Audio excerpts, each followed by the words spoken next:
Hello friend, जे के पीछे में आपका स्वागत है। और आज बनाएंगे बिहार बोर्ड का एनसीईआरटी का गणित। वर्ग होगा 8। चलिए, ये जो आप देख रहे हैं गणित 8 क्लास का है।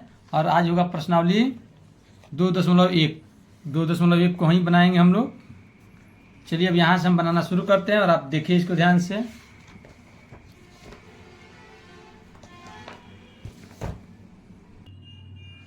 प्रश्न है 3x बराबर 2x प्लस 18। तो इस कंसेप्ट को थोड़ा सा हम लोग समझेंगे। यहाँ 3x है, यहाँ 2x है। हम सबसे पहले जाने कि जो इधर 3x की तरफ जो है उसको बायां पक्ष कहते हैं और इधर जो है इसको दायां पक्ष कहते हैं। बायां पक्ष और दायां पक्ष, बायां पक्ष का कोई भी अंक दायां पक्ष में जाता है तो यह प्लस में है तो माइनस हो जाता है, और माइनस में है तो प्लस हो जाता है। अगर जोड़ है तो घटाव हो जाता है, घटाव है तो जोड़ हो जाता है। यह अभी हम लोग जोड़ वाले ही देखेंगे। अगर इधर गुणा है तो इधर आते ही भाग हो जाता है, और इधर से अगर भाग है तो इधर आएगा तो गुणा हो जाएगा। यानी इसका कंसेप्ट ऐसा ही है। तो चलिए यहाँ देखते हैं। हम सबसे पहले बायां पक्ष में देखते हैं 3x है तो हम 3x को लिखते हैं। आज जो इसकी एक राशि जो है यहाँ 2x है, इसको इधर करेंगे यानी बाएं तरफ, तो होगा कितना। तो यहाँ कुछ नहीं है तो यहाँ प्लस है, तो यहाँ हम क्या करेंगे माइनस। बराबर के इधर आएगा तो यह माइनस हो जाता है, 2x हो गया। अब बराबर हम लिखेंगे, यहाँ बच गया क्या आ गया 18। अब देखते हैं क्या आ रहा है। 3x में से 2x को घटाते हैं। समझिए कि 3 ठो आम है और 2 ठो आम अपने खा गया, कितना बचा तो 1 आम। तो यानी 1 लिख भी सकते हैं और नहीं भी लिख सकते हैं। तो 2x में से 3x में से 2x गया x बराबर हो गया 18। अब आप कहिए कि सर यहाँ 1 लिखना जरूरी है। लिख भी सकते हैं और नहीं भी लिख सकते हैं, ठीक है। चलिए आपका आंसर हो गया। सवाल कह रहा है कि निम्न समीकरण को हल कीजिए। हल हमने कर लिया और कहता है अपने उत्तर की जांच भी कीजिए। तो सबसे पहले जांच हम लिखेंगे। जांच कैसे करना है, जांच लिखते हैं। तो देखिए यहाँ यह जो है बायां पक्ष है। बायां पक्ष बराबर होता है दायां पक्ष। अगर इतना काम हम कर लेते हैं तो समझिए, अगर इस x का मान अगर ये प्रश्नों में रखते हैं, जहाँ जहाँ x है वहाँ वहाँ हम लोग रखेंगे। अगर जहाँ x है वहाँ हम 18 रखेंगे। जैसे लिखेंगे x का मान 18 रखने पर। अब देखिए प्रश्न दिया हुआ है, क्या है प्रश्न दिया है 3x बराबर 2x प्लस 18। तो हम करेंगे क्या, यह 18 दिया हुआ है, x का मान उत्तर आया है 18, तो यही 18 यहाँ रखेंगे और यहाँ रखेंगे। अगर बायां पक्ष गुणा करने पर और इसको गुणा करने पर 18 जोड़ने पर अगर दोनों पक्ष बराबर हो जाता है तो समझ लीजिए कि आपका प्रश्न सही है। अगर नहीं होता है तो प्रश्न गलत है। तो यहाँ ध्यान देखिए। अब यहाँ कुछ भी नहीं है तो यहाँ कुछ नहीं है, यानी इंटू है। इंटू माने गुणा है। गुणा का चिन्ह यहाँ साइलेंट है, छुपा हुआ है। तो यहाँ हम क्या करते हैं 3 गुणे 18 बराबर 2 गुणे, यहाँ भी कुछ नहीं है तो यहाँ गुणा छिपा हुआ है। x का मान 18 रखते हैं, आप प्लस 18। ये क्या है तो ये प्रश्न से, यहाँ समझिए कि प्रश्न है। प्रश्न से रखने पर 3 गुणे 18 2 गुणे 18, तो गुणा कहाँ से आया तो यहाँ गुणा छिपा हुआ है, प्लस 18। 18 3 54 बराबर, अब लिखेंगे 18 दूना 36 प्लस 18, 8 6 14 के 4, 3 1 4 1 हरसिलवा 5। इधर भी 54 इधर भी 54, तो लिखेंगे बायां पक्ष बराबर है दायां पक्ष के, यानी यह सही है। ठीक है, लिख भी सकते हैं और नहीं भी लिख सकते हैं। चलिए दूसरा सवाल देखते हैं। लिखा है कि 5t-3 और 3t-5। देखिए सवाल दिया हुआ है, इसी सवाल को हमने उतारे हैं। 5t-3 बराबर 3t-5। अभी सवाल फिर से बनाया जाता है। तो वही नियम है, ये बायां पक्ष और ये दायां पक्ष। तो चाहे चर राशि और अचर राशि, सबसे पहले जाने कि चर क्या है। ऊपर वाला भी समझ सकते हैं, चर और अचर। एक बात जानना है, चर यही है, ए से लेके और जेड तक जो लिखा है तो चर राशि है। एक से लेकर अनंत तक लिखिए, 1 2 3 4 कुछ भी लिखते जाइए, ये अचर राशि है। इस चर राशि का मान बदलता रहता है, अचर राशि का मान नहीं बदलता है। समझ में आया? तो इस कंसेप्ट को आपको जानना है। अब रही बात कि चर वाले को एक साथ रखते हैं और अचर को एक साथ रखते हैं, इसका एक कंसेप्ट समझ जाते हैं तो आप कोई भी सवाल बना सकते हैं आसानी से। तो यहाँ लिखा है, देखिए हम टी यहाँ है और यहाँ 3t है, तो लिखेंगे यहाँ 5t और इस टी को इधर लाएंगे तो यहाँ कुछ नहीं है, यहाँ प्लस है। माना जाता है कि जहाँ कुछ नहीं है वहाँ प्लस है। तो यहाँ प्लस जब बराबर के बाएं तरफ आएगा ये माइनस में बदल जाएगा। 3t बराबर -5 लिखा हुआ है, यह हम जब माइनस में है और जब दाएं तरफ आएगा तो प्लस में हो जाता है, तो यहाँ 3 हो गया। अब हम घटाते हैं, 5t में से 3t खत्म हो जाता है, यानी गायब हो जाता है, यानी घटा देते हैं। तो देखिए ये मान ज्यों का त्यों रहता है। 5 में से 3 घटा दीजिए, 2 और t बच गया, बराबर -5 है और यहाँ +3 है। इसको क्या करेंगे, तो इसको करेंगे क्या कि -5 में से 3 को घटाएंगे। अब आपको लगेगा कि ये कैसे घट गया, तो समझिए कि 5 रुपया का आपने कोई मिठाई खाएं, आपके पॉकेट में 3 रुपया है, तो आप दुकानदार को 3 रुपये जब देते हैं तो कितना बचेगा, 2 रुपया। और जब 2 रुपये बचेगा तो क्या बचेगा, कर्जा बचेगा, यानी माइनस को कर्जा भी कहते हैं। समझ में आ गया? चलिए इसका अब देखिए, फिर चलते हैं। अब लिखेंगे टी यहाँ रख देंगे, चर राशि को यहीं पे रखेंगे और अचर को दाएं तरफ ले जाएंगे। यह गुणा में है, तो गुणा का काम होता है, जब गुणा वाली बात आती है तो यह भाग बन जाता है। तो यहाँ टी है, यहाँ रह जाता है और यह 2 जो है भागा में बन जाता है। तो 2 से 2 कटा देते हैं तो बच जाता है 1, यह 1 यानी 1, और 1 जो है यह माइनस का 1। यह आपका आंसर हो गया। तो फिर नेक्स्ट चलिए अब हम देखते हैं इसकी जांच।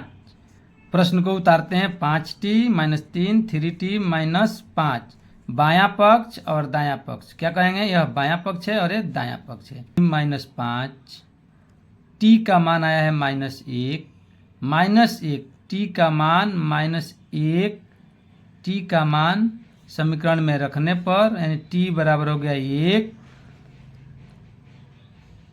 5 गुणे t, -1 से गुणा कर रहे हैं, -3 बराबर 3 गुणे -1 -5 का 5।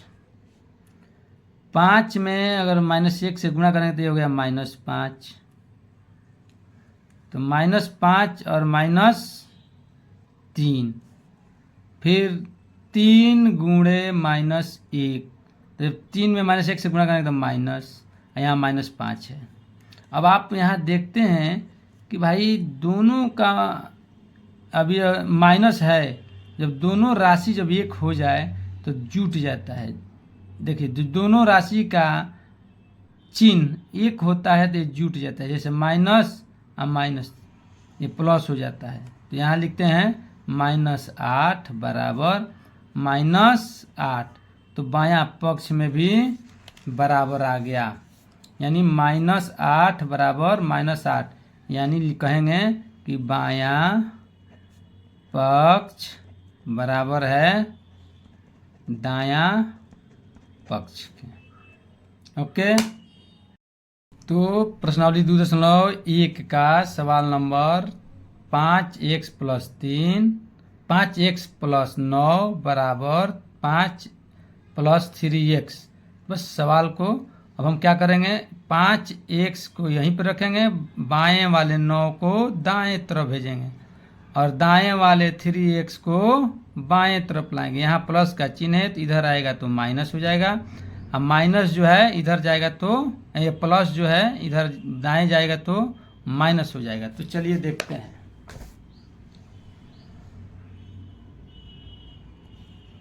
5x इधर आएगा तो 3x बराबर 5 यहाँ रह जाएगा, इधर आएगा तो ये 9 हो जाएगा। काहे? तो बायां पक्ष के से जब दायां पक्ष में आता है तो इस चिन्ह बदल जाता है। अब चलिए, और दायां पक्ष से बायां पक्ष में आता है तो उसका भी चिन्ह बदल जाता है। चिन्ह बदलना मतलब माइनस है तो प्लस हो जाता है, बराबर किधर जाते ही, अब प्लस है तो माइनस होता है, गुणा है तो भाग हो जाता है, अब भाग है तो गुणा हो जाता है। बस यह कंसेप्ट को जानना है। चलिए, दिक्कत होगा तो कमेंट करते रहिएगा। चलिए देखिए, तो 5x में से 3x चला गया। आप तो पहले से समझ गए होंगे कि 5 गो आम में से 3 आम आपने खा गया तो बच गया 2x बराबर 5 में से 9 नहीं घटता है। तो आप अलजेब्रा का जोड़ जानते हैं तो घटा सकते हैं। अब नहीं समझते हैं तो फिर से वही बात, 9 आपने किसी दुकान पर गया और आपने 9 रुपया का मिठाई खा लिया। आपके पॉकेट में 5 रुपया है तो आप उसको दे देते हैं दुकानदार को, तो कितना बचता है? 4 रुपया। 4 पे क्या बचता है? तो माइनस को यहाँ लगा देते हैं, यानी ये कर्जा का चिन्ह है। माइनस को कर्ज भी कहते हैं, प्लस को आमदनी भी कहते हैं, आमदनी। ठीक है, तो इस समझने के लिए बताया जाता है। चलिए अब देखिए क्या होता है। अब x को यहाँ रख लेते हैं, यहाँ गुणा है तो -4 बट्टा, गुणा है तो यहाँ का आएगा भाग, कटेगा 2 बार में 2 दूना 4, x का मान कितना आ गया? -2। अब समझ में आया? ये आपका आंसर हो गया। अब आप इस 2 का x का मान हम इसमें रखेंगे, बायां पक्ष और दायां पक्ष में। तो चलते हैं नेक्स्ट। तो चलिए, लिखा गया है कि x का मान समीकरण में रखने पर, तो इस समीकरण कौन है? तो हमारा यही समीकरण है। इस समीकरण को हमने फिर से उतारा और x का मान -2 अब इसमें रखेंगे। तो कहाँ रखेंगे? तो x जहाँ जहाँ x है वहाँ रखेंगे, और जोड़ने पर, गुणा करने पर बायां पक्ष दायां पक्ष के बराबर होता है तो हम कहेंगे कि हमारा सवाल सही है और ये सत्यापित है। तो 5 गुणे -2 प्लस 9 बराबर 5 + 3 गुणे -2।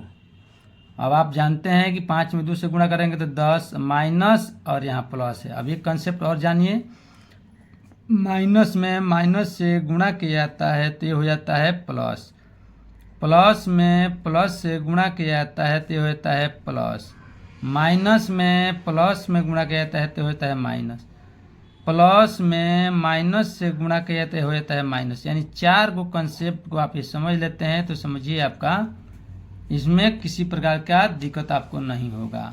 तो चलिए थोड़ा और आगे, यहाँ कंसेप्ट को देखिए और याद करते रहिए। तो कहता है कि 5 दूना 10, यहाँ माइनस है यहाँ प्लस है, तो देखिए प्लस और माइनस गुणा किए तो क्या आएगा? माइनस, तो यहाँ माइनस लिख देंगे। ठीक है, समझ में आ रहा है? नहीं आएगा तो आप कमेंट जरूर कीजिएगा। 5 का 5 लिखते हैं, प्लस 3 दूना 6 लिखेंगे, तो यहाँ माइनस है और यहाँ प्लस है तो -6 हो जाएगा। समझ में आया? 3 दूना 6। अब इसको क्या करेंगे हम? 10 में से 9 को जोड़ते हैं तो क्या होगा? तो जब जोड़ेंगे तो आपका माइनस वाला चिन्ह अधिक है तो ये घट जाता है। तो वही बात हुआ, किसी दुकान पर गए और 10 रुपया के मिठाई लिए और पॉकेट में 9 रुपया है, तो हमको 1 रुपया और देना है, बाकी लग गया, तो यह कर्जा है। बराबर 5 रुपया है और 6 रुपया का हमने मिठाई खा लिया, तो 1 रुपया आपका बच गया। यानी क्या बचा? तो कर्जा बचा। तो देखिए दोनों तरफ -1 और -1, तो समझ में आया? लिखेंगे बायां पक्ष बराबर है दायां पक्ष के। ओके, लाइक और सब्सक्राइब करते रहिएगा। तो अब देखिए ये सवाल को, 4 नंबर सवाल को देखिए। 4z + 3 = 6 + 2z। अब इस सवाल को हम देखते हैं यहाँ। 4z plus 3 6 plus 2z। फिर वही नियम लगता है, 4z को जहाँ है वहीं रख देते हैं और 2z को इधर लाते हैं, तो प्लस में है तो ये माइनस हो जाता है, और 6 जहाँ है दायां पक्ष की तरफ तो दाएं में रहेगा, और -3 को इधर लाएंगे, +3 को इधर लाएंगे तो ये -3 हो जाता है। तो चलिए 4z में से 2z चला गया, कितना हो गया आप लोग समझ गए हैं, तो 2z,